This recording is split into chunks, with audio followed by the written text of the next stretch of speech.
한겨울의 차가운 바람이 병원의 창문을 흔들고 있었다. 방 안에는 갓 태어난 아기의 울음소리가 희미하게 퍼졌다. 그러나 그 울음소리는 기쁨보다는 절망에 가까웠다. 출산을 막 끝낸 젊은 여성은 온몸이 땀에 젖은 채로 힘겹게 아기를 바라보았다. 간호사는 조심스럽게 아기를 그녀의 품에 안겼다. 그러나 그녀는 아기의 얼굴을 볼 용기가 없었다. 떨리는 손으로 입을 막고 믿을 수 없다는 듯이 몸을 움츠렸다. 눈에는 두려움과 충격이 가득했다. 간호사도 조용히 그녀를 바라보고 있었다. 이 신성한 순간은 깊은 침묵 속에 갇혀 있었다. 아기의 울음소리가 점점 잦아들었다. 어머니의 온기를 느끼려는 듯 작은 몸을 살짝 움직였다. 하지만 그녀는 그 온기를 받아들이지 못했다. 아기를 감싸고 있던 천이 걷어지자 여자의 얼굴이 하얗게 질렸다. 아기의 두 팔이 없었다. 이 예상치 못한 충격적인 현실에 아무도 말을 잇지 못했다. 의사는 조심스럽게 다가가 말했다. 부인, 죄송합니다. 아기께서는 매우 드문 선천적 장애로 인해 팔 없이 태어났습니다. 하지만 건강에는 이상이 없습니다. 심장 박동도 정상이고 다른 장기에도 문제가 없습니다. 그러나 그의 말은 얼어붙은 그녀의 표정을 녹이지 못했다. 여자는 한동안 아무 말도 하지 않았다. 머릿속이 수천 가지 생각으로 뒤엉켰다. 이 아이를 혼자 키울 수 있을까? 사람들은 나와 아이를 어떻게 볼까? 아이는 평생 얼마나 많은 어려움을 겪어야 할까? 이 질문들이 그녀의 머릿속을 휘감았다. 그리고 마침내 결정을 내렸다. 그날 밤 간호사가 잠시 자리를 비운 순간 여자는 조용히 병원의 문을 나섰다. 방 안에는 아기만이 남아있었다. 여자는 마지막으로 한번 뒤돌아보았지만 멈추지 않고 계속 걸어갔다. 차가운 밤바람이 그녀의 얼굴을 스쳐 지나갔다. 눈물이 흐르기 시작했지만 그녀는 걸음을 멈추지 않았다. 다음 날 아침 간호사가 방으로 들어왔을 때 어머니는 사라지고 없었다. 아기 어머니는 어디 계신가요? 간호사는 당황하며 주위를 둘러보았지만 여자는 이미 병원을 떠난 뒤였다. 병원 측은 즉시 관계기관에 연락했고 아기는 보호 조치에 따라 보육원으로 보내졌다. 이름조차 붙여지지 않았다. 병원 기록에는 단지 신생아 0427초라고만 적혀 있었다.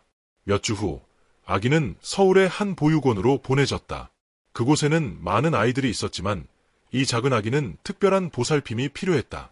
처음에는 보육원 직원들이 정성을 다해 돌봤다. 그러나 시간이 지나면서 상황이 점점 어려워졌다. 아기는 팔이 없었기에 다른 아기들처럼 장난감을 잡을 수도 젖병을 스스로 줄 수도 없었다. 보육원 직원들은 수많은 아이들을 돌봐야 했기에 이 아이에게 특별한 주의를 기울이기가 점점 힘들어졌다. 단순히 먹이고 재우는 것조차도 힘겨운 일이 되었다. 그렇게 아기는 점점 더 조용해졌다. 다른 아이들이 울고 웃으며 보육원 마당을 뛰어다닐 때 그 아이는 조용히 한 구석에 앉아 주위를 바라볼 뿐이었다. 장난감을 발로 잡아보려 했지만 헛된 시도일 뿐이었다. 시간이 흐르면서 다른 아이들도 그를 다르게 보기 시작했다. 왜 손이 없어? 어느 날 한 아이가 물었다. 하지만 누구도 그 질문에 대답할 수 없었다. 몇 년 후 아이는 새로운 이름을 가지게 되었다. 보육원 원장은 그녀에게 지수, 지혜로운 연꽃라는 이름을 주었다. 강하고 씩씩한 아이로 자라길 바라는 마음에서였다. 그러나 지수는 점점 더 주변과 거리를 두기 시작했다. 다른 아이들이 뛰어놀 때 그녀는 조용히 한쪽에 앉아 있었다. 그 세상 속에 속할 수도, 그 세상에서 벗어날 수도 없었다. 다른 아이들은 뛰어놀며 친구를 사귀었지만 지수는 늘 혼자였다. 어떤 아이들은 호기심에 그녀에게 다가왔지만 그 관심은 금방 사라졌다. 같이 놀자 라고 말하는 아이는 거의 없었다. 지수는 점점 이 외로움에 익숙해지고 있었다. 보육원은 지수에게 특별한 관심을 기울일 여유가 없었다. 경제적 사정이 넉넉하지 않았고 직원 수도 부족했다. 아이들에게 최소한의 돌봄만 제공될 수 있었다. 지수는 시간이 지날수록 자신이 혼자 할 수 있는 일이 너무 제한적이라는 것을 깨달았다. 혼자서 밥을 먹는 것, 장난감을 가지고 노는 것, 책장을 넘기는 것조차도 쉽지 않았다. 무언가를 할 수 없을 때마다 그녀는 점점 자신을 미워하기 시작했다. 밤이 되면 창문을 바라보며 스스로에게 묻곤 했다. 왜 난 이렇게 태어난 걸까? 이 질문은 매일 그녀의 머릿속을 떠나지 않았다. 하지만 지수는 포기하지 않았다. 새로운 방법을 찾기 시작했다. 다른 아이들이 손으로 하는 일을 지수는 발로 하려고 노력했다. 처음엔 쉽지 않았다. 발로 컵을 들어 올리려 했지만 여러 번 실패했다. 숟가락을 잡아보려 했지만 손처럼 자유롭게 움직일 수 없었기에 번번이 좌절했다. 그러나 지수는 포기하지 않았다. 계속해서 연습하고 시도했다. 작은 성취를 할 때마다 그녀는 조용히 미소를 지었다. 그렇게 3년이 흘렀다. 이제 지수는 발로 간단한 일들을 할 수 있었다. 밥을 먹을 때 발로 숟가락을 들 수 있었고, 장난감을 한 곳에서 다른 곳으로 옮길 수도 있었다. 하지만 여전히 모든 것이 쉽지는 않았다. 보육원의 다른 아이들이 성장하며 세상을 넓혀갈 때 지수는 여전히 내 벽 안에 갇힌 듯한 기분이었다. 지수가 5살이 되던 해 보육원에서는 새로운 가정을 찾아주기 위한 절차를 시작했다. 입양을 원하는 가족들이 보육원에 방문하기 시작했다. 그러나 지수를 입양하고 싶어하는 사람은 거의 없었다. 이 아이는 손이 없어요. 정상적인 생활을 할 수 있을까요? 자립하기 어려우면 우리 가족에게 부담이 되지 않을까? 이런 질문들이 사람들의 마음을 흔들었고, 많은 가족들이 결국 지수를 선택하지 않았다. 수많은 사람들이 다녀갔지만 아무도 그녀를 데려가지 않았다. 지수는 점점 기대하지 않는 법을 배웠다. 손이 없다는 사실이 많은 사람들을 주저하게 만들고 있었고, 지수도 그것을 알고 있었다. 하지만 어느 날, 지금까지와는 다른 한 부부가 보육원을 방문했다. 그들은 아이들의 겉모습만 보고 판단하지 않았고, 아이들의 눈을 바라보며 조용히 마음을 나누려 했다. 지수를 발견한 순간, 여자는 눈물을 머금은 채 조심스럽게 다가왔다. 안녕, 내 이름은 수진이야. 부드러운 목소리였다. 지수는 조용히 그녀를 바라보았다. 너의 이름은 뭐니? 지수는 아무 대답도 하지 않았다. 그동안 어른들은 늘 그녀를 흥미롭게 바라보다가 결국 떠났다. 이 사람들도 결국 같은 길을 갈 거라고 생각했다. 그러나 수지는 미소를 지으며 말했다. 괜찮아. 천천히 이야기하면 돼. 난 너를 알고 싶어서 온 거야. 그 순간, 지수의 마음속에서 작은 희망의 불씨가 타오르기 시작했다. 태어나서 처음으로 누군가가 그녀를 정말로 봐준다고 느꼈다. 하지만 지수는 여전히 마음을 쉽게 열 수 없었다. 수진과 그녀의 남편 태민을 바라보면서도 그녀는 아무 말도 하지 않았다. 작은 가슴엔 너무 많은 상처와 불신이 자리 잡고 있었다. 보육원에서 자라면서 많은 사람들이 그녀를 호기심 어린 시선으로 바라보았고, 동정하며 다가왔지만 결국은 모두 떠나갔다. 그래서 지수는 쉽게 믿을 수 없었다. 지수는 속으로 생각했다. 저 사람들도 결국 다른 사람들과 똑같겠지. 모두가 그랬다. 한 번 보고는 등을 돌리고 떠나갔다. 하지만 수진과 태민은 달랐다. 그들은 서두르지 않았다. 그저 조용히 지수의 옆에 앉아 부드러운 목소리로 말을 걸었다. 배고프지 않니? 오늘 간식을 조금 가져왔는데 같이 먹을래? 수진은 작은 빵을 내밀었다. 지수는 망설였다. 다른 아이들이라면 손을 뻗어 빵을 바로 집었을 것이다. 하지만 그녀는 손이 없었다. 발로 빵을 집어야 했고, 이 모습을 남들 앞에서 보이는 것이 부끄러웠다. 결국 그녀는 고개를 저으며 거절했다. 그러나 수지는 당황하지 않았다. 그저 따뜻한 미소를 지으며 말했다. 괜찮아. 내가 먹고 싶을 때 먹으면 돼. 그리고 빵을 조용히 접시에 올려두었다. 태민도 부드러운 눈빛으로 지수를 바라보며 말했다. 지수, 우리 같이 놀아볼까? 보육원의 다른 어른들과는 완전히 달랐다. 대부분의 사람들은 지수를 측은하게 바라보며 그녀의 손이 없다는 사실을 강조하곤 했다. 하지만 이 두 사람은 지수를 평범한 아이처럼 대해주었다. 그럼에도 불구하고 지수는 쉽게 믿을 수 없었다. 그저 조용히 그들을 지켜보기만 했다. 시간이 흘렀고 그날 수진과 태민은 지수와 많은 대화를 나누지 못한 채 떠났다. 그러나 떠나기 전 수진은 조용히 말했다. 또 올게. 우리를 기다려줄 수 있을까? 그 말을 들은 후 지수는 다시 혼자가 되었다. 하지만 이상하게도 가슴속에 작은 기대가 생겼다. 정말 다시 올까? 몇 번이나 창문을 통해 밖을 내다보았다. 그러나 보육원문 앞에는 아무도 없었다. 기대는 점점 희미해졌고 그녀는 다시 고요한 외로움 속으로 빠져들었다. 그러나 어느 날 전혀 예상하지 못한 순간 문이 열렸다. 그리고 수진과 태민이 다시 나타났다. 안녕, 지수. 수진은 마치 오랜 친구를 만난 듯 반갑게 다가왔다.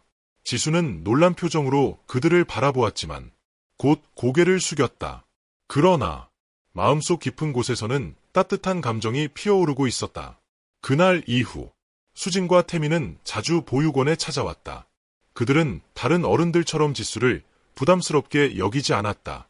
함께 산책을 하고 그림을 그리고 노래를 불렀다. 태민은 지수에게 책을 읽어주었고 수진은 그 옆에서 조용히 그녀를 바라보며 미소 지었다. 시간이 흐르면서 지수는 서서히 마음을 열기 시작했다. 그러나 여전히 그녀의 마음 한구석에는 두려움이 자리 잡고 있었다. 정말 나를 원하시는 걸까? 혹시 시간이 지나면 후회하시는 건 아닐까? 그런 생각이 그녀의 머릿속을 떠나지 않았다. 그러던 어느 날 보육원 원장이 지수를 불렀다. 지수, 좋은 소식이 있어. 원장은 따뜻한 미소를 지으며 말했다. 수진 씨와 태민 씨가 너를 입양하고 싶어해. 지수는 순간 아무 말도 할 수 없었다. 이게 꿈일까? 그녀의 가슴 속에 수많은 감정이 한꺼번에 몰려왔다. 기쁨, 설렘, 그리고 두려움.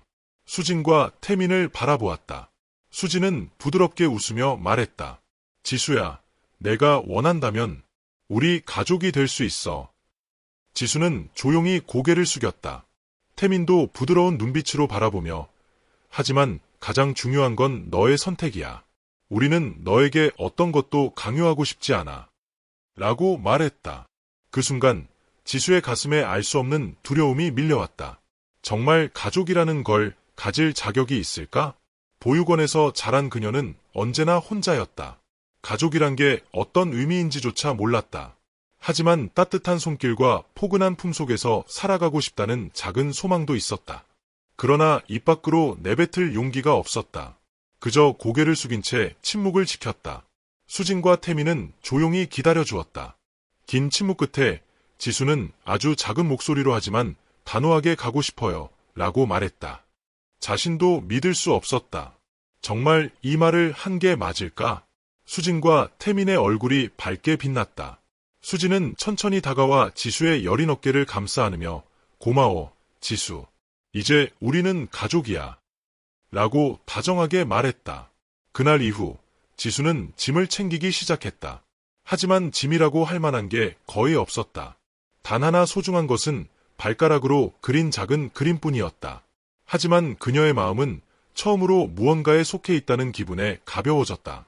그리고 마침내 보육원을 떠나는 날이 다가왔다. 다른 아이들은 창가에서 그 모습을 지켜보고 있었다. 그 중에는 한때 지수를 놀린 아이들도 있었고 그녀와 가까웠던 아이들도 있었다. 하지만 이제 그녀는 모든 걸 뒤로하고 새로운 삶을 향해 나아가고 있었다. 수진과 태민은 지수가 손 대신 사용할 수 있도록 작은 손수건을 건네며 이제 우리 집으로 가자 라고 말했다. 지수는 말없이 고개를 끄덕이며 차에 올라탔다. 보육원이 점점 멀어져 가면서 그녀의 마음속에는 복잡한 감정들이 교차했다. 익숙한 곳을 떠나는 불안감, 새로운 환경에 대한 설렘, 그리고 앞으로 닥칠 변화에 대한 두려움. 하지만 한 가지 확실한 것은 이제 더 이상 혼자가 아니라는 것이었다. 집에 도착했을 때 지수는 예상보다 따뜻한 분위기에 놀랐다. 집안은 은은한 조명으로 밝혀져 있었고 벽에는 가족 사진들이 걸려 있었다. 지수가 한 번도 가져본 적 없는 집이었다. 수지는 다정한 목소리로 여기가 내 방이야 라고 말했다. 문을 열자 아담한 침대와 작은 책상이 놓인 방이 보였다. 벽에는 귀여운 동물 그림들이 걸려 있었다. 지수는 천천히 방 안을 걸어 다니다가 침대에 조심스럽게 앉았다. 처음으로 그녀만을 위한 공간이 생겼다는 것이 신기했다. 그날 밤 지수는 쉽게 잠들지 못했다. 창문 너머 밤하늘을 바라보며 수많은 생각들이 머릿속을 맴돌았다. 정말 이곳에 적응할 수 있을까? 만약 실망을 안겨드리면 어떡하지? 하지만 마음 한구석에는 희미한 희망이 자리 잡고 있었다. 이제 더 이상 혼자가 아니야. 그렇게 생각하며 조용히 눈을 감았고 생애 처음으로 진정한 평온 속에서 잠들었다. 하지만 새로운 환경에 적응하는 것은 쉽지 않았다. 보육원에서는 모든 것이 단순했다. 식사 시간, 취침 시간, 놀이 시간이 일정했고 특별히 기대되는 일도 많지 않았다. 하지만 여기는 달랐다. 가족이라는 개념도 낯설었고 가정에서 생활하는 것도 마찬가지였다. 처며칠 동안 지수는 계속 긴장했다. 혹시 실수하면 어쩌지? 만약 나를 원하지 않게 되면 온갖 걱정이 그녀의 머릿속을 채웠다. 지수는 여전히 조심스러웠다. 수진과 태미는 어떤 것도 강요하지 않았고 그녀가 할 수 있는 것들을 하나씩 배워갈 수 있도록 인내심을 가지고 기다려주었다. 하지만 지수는 여전히 스스로에게 확신이 없었다. 가족과 함께 밥을 먹는 것조차 그녀에게는 어려운 일이었다. 보육원에서는 다른 아이들이 식사할 때 혼자 구석으로 가서 천천히 발로 숟가락을 잡고 먹곤 했다. 하지만 이제는 한 식탁에서 함께 식사를 해야 했다. 지수는 조용히 저 혼자 먹고 싶어요 라고 말했다. 그러자 수지는 부드럽게 미소 지으며 지수야, 가족은 함께 밥을 먹는 거야. 천천히라도 괜찮으니까 우리와 같이 먹어보자. 라고 말했다. 태민도 고개를 끄덕이며 우리도 너와 함께 천천히 먹을게 라고 덧붙였다. 태어나 처음으로 누군가와 같은 식탁에서 밥을 먹었다. 지수는 긴장한 채로 발가락으로 숟가락을 잡아 국을 떠보려 했지만 손처럼 자유롭게 움직일 수 없어 손목이 굳어지는 것처럼 느껴졌다. 결국 국을 흘리고 말았다. 얼굴이 붉게 달아올랐다. 혹시 수진과 태민이 실망할까봐 두려웠다. 하지만 수진은 아무렇지도 않다는 듯이 휴지를 집어들어 조용히 닦으며 말했다. 괜찮아. 나도 가끔 국을 흘려. 태민도 웃으며 우리 집에서는 실수해도 괜찮아. 누구나 실수하면서 배우는 거야. 라고 말했다. 그 순간 지수의 가슴 속에 알 수 없는 따뜻함이 번져갔다. 보육원에서는 한 번이라도 실수하면 항상 이렇게 서툴러. 손이 없어서 힘들지 않니? 라는 말들이 따라왔다. 그것이 마치 그녀를 더 무겁게 짓누르는 것 같았다. 하지만 이곳에서는 아무도 그런 말을 하지 않았다. 그녀를 있는 그대로 받아주고 있었다. 그날 이후 지수는 서서히 마음을 열기 시작했다. 스스로 할 수 있는 것들을 찾으려고 노력했다. 발가락으로 문을 열어보려고 했고 숟가락을 좀 더 능숙하게 다루려 했으며 심지어 책장을 넘겨보려고도 했다. 하루하루가 새로운 도전이었지만 그녀는 쉽게 포기하지 않았다. 수진과 태미는 그녀가 무언가를 할 수 있도록 기다려주었고 지수가 작은 성취를 할 때마다 진심으로 기뻐했다. 그러던 어느 날 수진이 지수에게 물었다. 지수야, 이제 학교에 가는 건 어떻게 생각해? 지수는 순간 몸을 움찔했다. 학교라는 게 무엇인지 알고 있었다. 보육원의 몇몇 아이들은 학교에 다녔다. 하지만 모두 손과 발이 멀쩡한 아이들이었다. 자신과 같은 모습의 아이는 한 명도 없었다. 그리고 만약 학교에 가면 모든 아이들의 시선을 받을 게 뻔했다. 저는 학교에 가고 싶지 않아요. 그녀는 조용한 목소리로 대답했다. 하지만 수지는 강요하지 않았다. 그저 그녀의 어깨를 다정하게 감싸며 말했다. 지수야, 학교는 너에게 새로운 기회가 될 수도 있어. 새로운 친구들을 사귀고 많은 것을 배울 수 있을 거야. 지수는 갈등했다. 새로운 환경에 들어가는 것이 두려웠다. 하지만 이 집에서 지내는 동안 점점 용기가 생기고 있다는 것을 깨달았다. 그리고 마침내 조용하지만 단단한 목소리로 말했다. 한번 시도해볼게요. 그렇게 해서 지수는 생애 처음으로 학교에 가기로 결심했다. 하지만 그녀의 걱정은 곧 현실이 되었다. 지수가 학교에 도착하자마자 많은 아이들이 호기심 어린 눈으로 그녀를 바라보았다. 왜 손이 없지? 어떻게 공부할 거야? 아이들의 속삭임이 귓가에 맴돌았다. 지수는 순간 움츠러들었다. 보육원에서 느꼈던 그 외로움이 다시 밀려왔다. 그런데 그때 한 아이가 그녀에게 다가왔다. 안녕. 나는 민준이야. 밝은 얼굴로 말했다. 손을 내밀어 인사를 하려 했지만 지수에게 손이 없다는 걸 깨닫고 순간 멈칫했다. 머리를 극적이며 미안해. 그냥 친구가 되고 싶었어. 라고 덧붙였다. 지수는 놀랐다. 대부분의 아이들은 그녀를 멀리하거나 신기한 존재처럼 바라보기만 했지만 민주는 다가와 주었다. 조용히 내 이름은 지수야. 라고 답했다. 그러자 민주는 활짝 웃으며 지수야, 우리 친구하자. 라고 말했다. 그렇게 지수는 학교에서 첫 친구를 사귀었다. 민주는 다른 아이들이 지수를 이상하게 보지 않도록 신경 써주었고 그녀가 혼자 있지 않게 항상 곁에 있었다. 시간이 지나면서 지수는 점점 더 많은 친구들과 가까워지기 시작했다. 처음에는 어색해했던 아이들도 그녀가 발가락으로 글씨를 쓰고 책장을 넘기고 그림을 그리는 모습을 보고 점점 존경의 눈길로 바라보기 시작했다. 어느 날 미술 시간이 되었다. 선생님이 학생들에게 자유롭게 그림을 그리라고 했다. 지수는 잠시 망설였다. 그림 그리는 걸 좋아했지만 많은 사람들 앞에서 발가락으로 붓을 잡아야 한다는 생각에 부끄러움을 느꼈다. 하지만 민준이 옆에서 지수야, 내 그림이 정말 궁금해. 라고 말하자 용기가 났다. 발가락으로 조심스럽게 붓을 집어들고 천천히 그리기 시작했다. 처음엔 몇몇 아이들이 놀라는 듯했지만 이내 모두 그녀의 그림에 집중하기 시작했다. 시간이 지나 그림이 완성되었고 지수는 자신이 상상했던 아름다운 풍경을 종이에 담아냈다. 선생님은 감탄하며 지수야, 이 그림 정말 멋지구나 라고 말했다.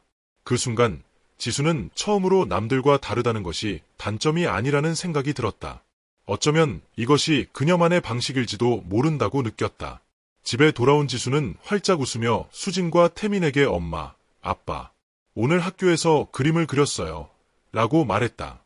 수진이 놀라며 정말 우리도 볼 수 있을까? 라고 물었다. 지수는 조심스럽게 가방에서 그림을 꺼내 보여주었다. 수진과 태민은 따뜻하게 그녀를 안아주며 지수야, 넌 정말 특별한 아이야. 라고 말했다. 그날 밤 지수는 창밖을 바라보며 스스로에게 말했다. 나는 할 수 있어. 난 그냥 다를 뿐이고 그건 괜찮아. 그 순간 그녀의 가슴 속에 희망이 자리 잡기 시작했다. 지수는 학교 생활에 점점 적응해갔다. 처음에는 모두가 그녀를 신기하게 바라봤지만 시간이 지나면서 점점 자연스럽게 받아들여졌다.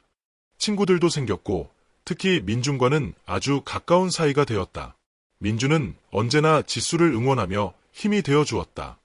어느 날 체육 시간에 선생님이 아이들에게 팀을 나눠 공놀이를 하라고 했다.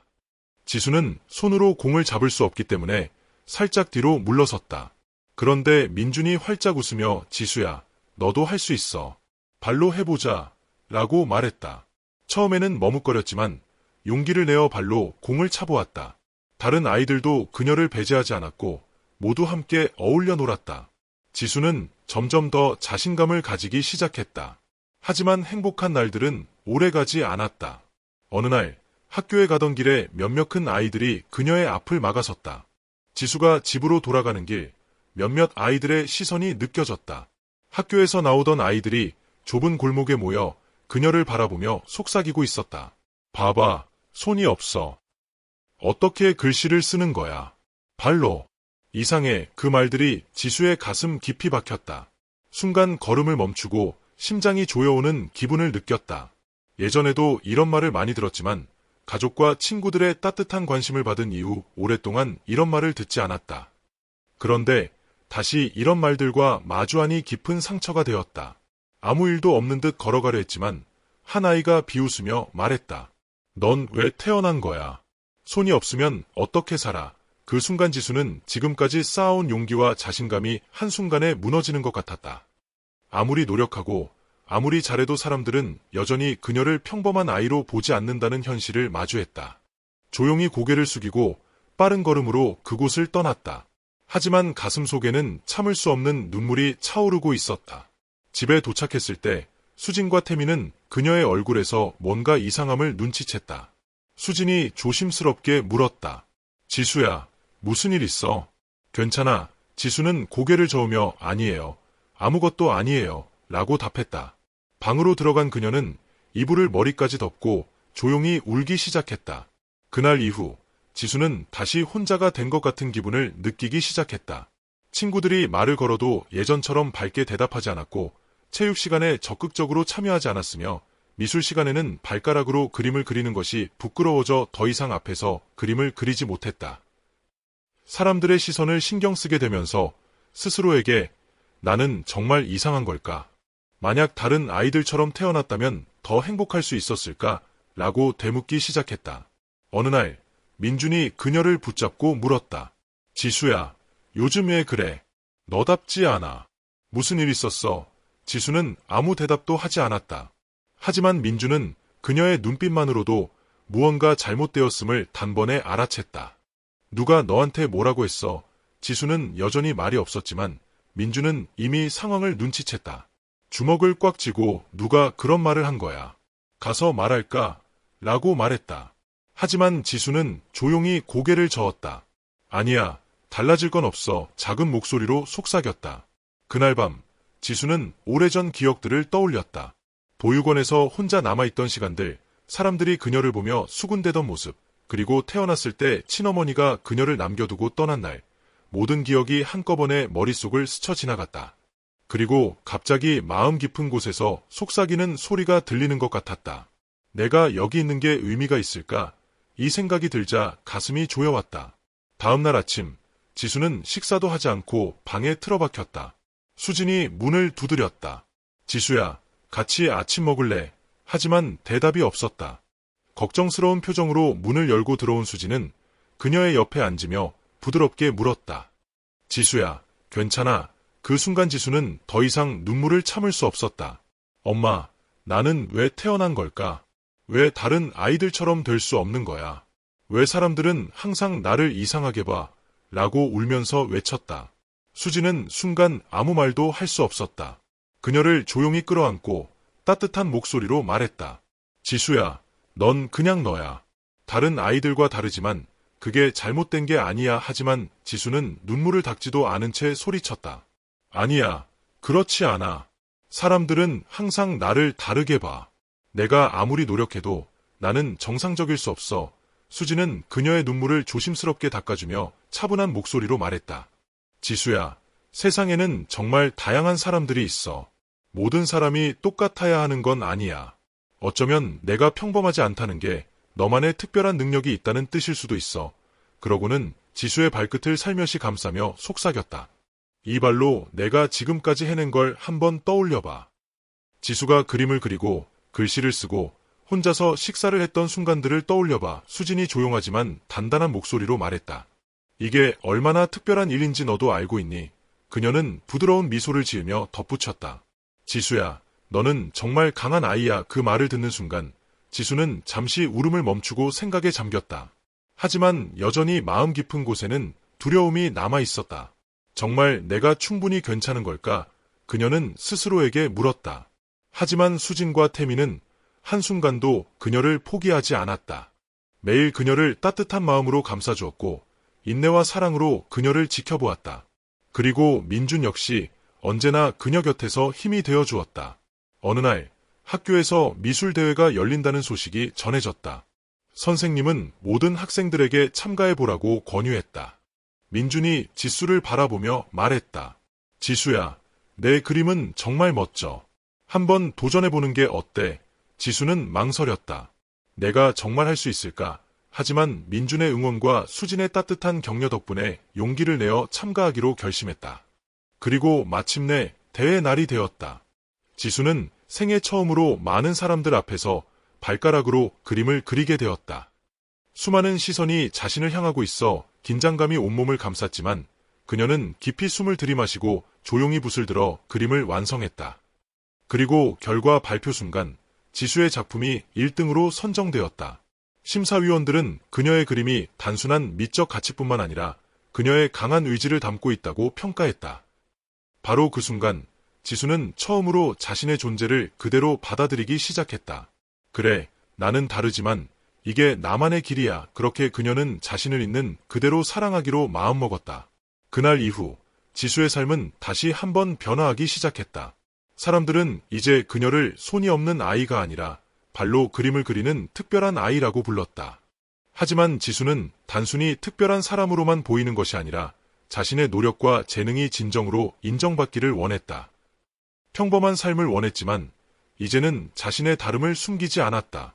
손이 없다는 것이 오히려 그녀를 더욱 강하게 만들어주었다는 사실을 깨달았다. 시간이 지나면서 학교에서도 더 많은 친구를 사귀었고 선생님들도 그녀에게 더 많은 기회를 주기 시작했다. 지수야, 넌 정말 대단해. 내가 그림을 그리는 모습을 보면 나도 용기를 얻게 돼. 친구들이 이렇게 말할 때마다 그녀는 조금씩 자신감을 되찾았다.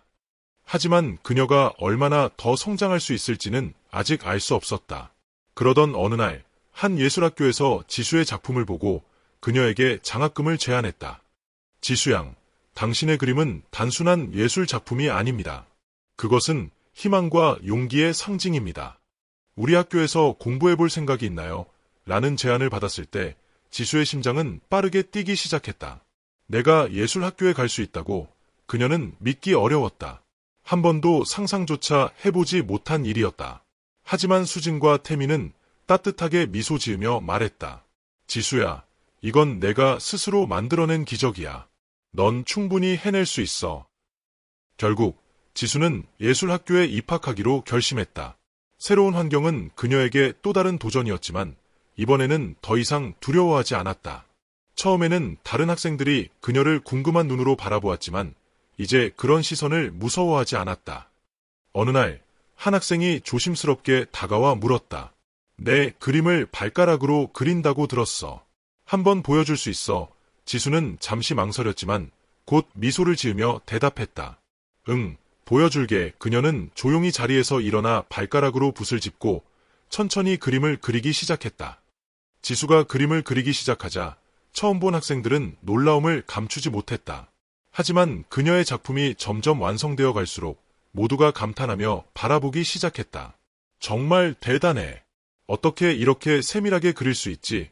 라고 속삭이며 서로에게 물었다. 이제 지수는 다른 사람들의 칭찬을 잊는 그대로 받아들일 수 있었다. 시간이 흐르면서 그녀는 단순히 그림을 그리는 것이 아니라 자신의 감정을 작품을 통해 표현하는 법을 배워가며 예술가로서 성장해 나갔다. 그리고 마침내 그녀에게 중요한 순간이 찾아왔다. 유명한 갤러리에서 젊은 예술가들을 위한 전시회가 열린다는 소식이 퍼졌고 지수 역시 초대장을 받았다. 지수양, 당신의 작품은 많은 사람들에게 희망을 줄 것이라 생각합니다. 저희 전시에 참여해 주실 수 있을까요? 이 제안을 들었을 때 지수는 너무 놀라 잠시 말을 잇지 못했다. 하지만 이내 마음을 가다듬고 조용하지만 확신의 찬 목소리로 대답했다. 네, 참가하겠습니다. 전시회를 준비하는 과정은 쉽지 않았다. 지수는 자신의 인생에서 가장 의미 있는 작품을 만들기 위해 최선을 다하고 싶었다. 낮과 밤을 가리지 않고 집중하여 그림을 완성했고 마침내 전시회 날이 찾아왔다. 수진, 태민, 그리고 민중과 함께 갤러리에 도착했을 때 그녀의 작품이 벽에 걸려있는 것을 보며 가슴이 벅차올랐다. 정말 여기까지 왔구나. 그녀는 스스로 되뇌었다. 많은 사람들이 그녀의 그림을 감상하며 감탄했고 작품에 대한 이야기들을 나누었다. 이 그림을 그린 사람이 손이 없다고? 믿을 수 없어. 정말 놀라운 작품이야. 사람들의 반응을 보며 지수는 기쁨과 설렘을 동시에 느꼈다. 그러던 중 예상치 못한 일이 벌어졌다. 한 중년 여성이 그녀의 그림 앞에서 조용히 눈물을 흘리고 있었다. 손을 떨며 그림을 바라보는 모습이 이상하게도 지수의 눈길을 끌었다. 처음 보는 얼굴이었지만 이상하게도 그 눈빛은 깊은 감정을 불러일으켰다. 그리고 그 순간 여자가 떨리는 목소리로 말했다. 지수, 너 지수 맞니? 지수는 숨이 멎을 것 같았다. 이 목소리는 낯설면서도 어딘가 익숙했다. 그녀의 목소리에는 사랑과 후회가 뒤섞여 있었다. 여자는 눈물을 머금은 채 다시 말했다. 내가 지수 맞지? 그녀의 눈 속에는 깊은 후회와 아픔이 가득 차 있었다. 지수는 그 순간 그녀가 자신의 생모라는 것을 본능적으로 깨달았다. 그녀는 한동안 아무 말도 하지 못했다. 너무 많은 감정이 한꺼번에 밀려왔다. 버려졌던 날의 기억, 혼자 외로웠던 시간들, 그리고 존재 자체를 부정했던 순간들이 떠올랐다. 말할 수 없을 정도로 복잡한 감정들이 그녀의 가슴을 뒤흔들었다. 그러나 여자는 조용히 흐느끼며 말을 이었다. 정말 미안해. 너무 미안해. 그땐 너무 어렸고 너무 두려웠어. 하지만 내가 없는 시간이 지나면서 하루도 빠짐없이 후회했어. 널 절대 잊지 않았어. 그녀의 눈물은 멈추지 않았다. 지수는 긴 침묵 속에서 그녀를 바라보았다. 그동안 수없이 상상했던 장면이었다. 차가운 얼굴로 자신을 떠난 사람일 것이라 생각했는데 그녀 역시 오랜 세월 동안 상처와 후회를 안고 살아왔다는 것을 깨달았다. 지수는 천천히 깊은 숨을 들이마시고 조용히 말했다. 오랫동안 원망했어요. 그녀의 목소리는 떨렸지만 그 속엔 담담함이 묻어 있었다. 하지만 지금은 감사해요. 나를 이 세상에 태어나게 해줘서 고마워요. 그 말이 끝나자 여자는 다시 눈물을 쏟았고 조심스럽게 지수를 향해 팔을 벌렸다. 지수는 잠시 망설였지만 천천히 그녀의 품에 안겼다. 그 순간 지난날의 모든 상처가 사라진 것은 아니었지만 그녀의 마음속에서 무언가가 풀려나간 기분이 들었다. 전시회가 끝난 후 지수는 밤하늘을 올려다보았다. 그녀의 삶은 결코 쉬운 길이 아니었고 앞으로도 많은 도전이 기다리고 있을 것이었다.